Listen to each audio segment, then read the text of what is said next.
Em relação à localização da reserva legal, quer dizer, eu acho que o fator importante aqui, e eu acho que aqui toda propriedade rural, né, toda propriedade rural, independente do tamanho, ela tem locais que são mais frágeis e locais menos frágeis.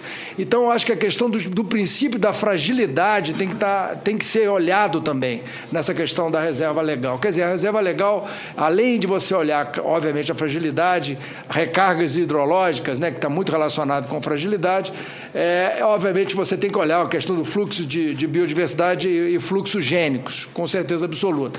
Mas a questão do princípio da fragilidade, ele tem que estar nessa questão da reserva legal, é um conceito que a gente gostaria de enfatizar aqui. A compensação dessa reserva legal, a gente acredita que ela deva ser feita na mesma unidade fitoecológica, né?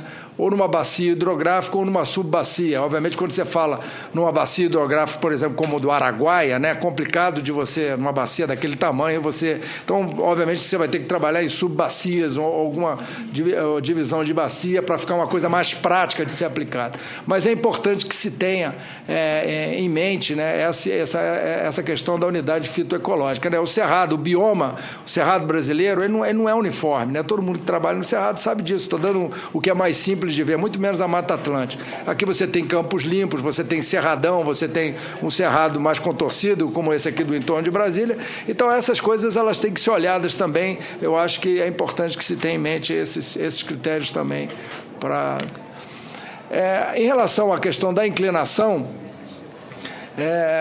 de 45 graus, a gente acha que devam obviamente que tem que ter um limite, mas deve ser olhada a questão da agricultura, quer dizer, o uso que é usado, né? Usado para agricultura, usado para pecuária ou para povoamentos florestais. Dependendo do uso, essa inclinação ela pode ser mais ou menos, obviamente que depende também da textura de uma série de outras coisas, mas isso aí não está contemplado em lugar nenhum, ninguém fala do uso, né? Só fala mais, né? Então eu acho que esse é outro ponto que eu acho que é importante que seja considerado também nesse debate. Bom, eu acho que o que cabe à Embrapa nesse momento, né, primeiro que esse debate, a Embrapa sempre trabalhou com um pilar de produtividade, obviamente a gente tem um componente muito grande dessa questão de sustentabilidade ambiental e de sustentabilidade também social das nossas tecnologias hoje, a complexidade é bem maior, são 3 pilares que a gente tem que lidar. A gente tem muito a avançar, não só a Embrapa, mas o conhecimento científico tem muito a avançar em várias dessas áreas que permeiam o Código Florestal, o substitutivo, a gente tem que avançar muito nisso, é muita coisa que ainda não existe conhecimento científico, né, que a gente tem que avançar, mas a gente tem que avançar numa série de coisas que eu acho que são importantes para a Embrapa. Por exemplo, ordenamento e monitoramento da gestão territorial. Por exemplo, o mapa dos solos brasileiros, né?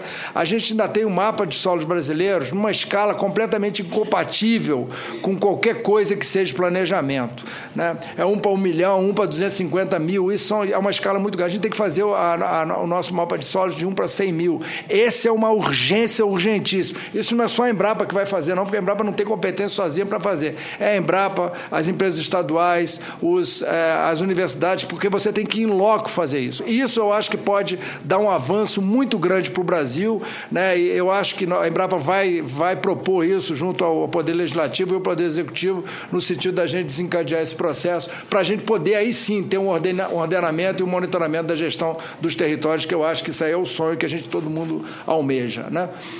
Obviamente não